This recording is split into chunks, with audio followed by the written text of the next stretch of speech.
కళమారుతున్న జీవితం కలతలోకి జారెనా కలలు గన్న కనులకు నీటి చెమ్మ తగిలెనా వెలుతురైన ప్రతిదినం చూపుతోంద వేదన అందమైన బతుకున అలజడి చలరేగెనా ఏమిటి నీ పాపం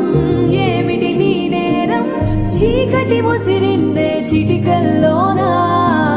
తీరదు నీ శోకం మారదు ఈ లోకం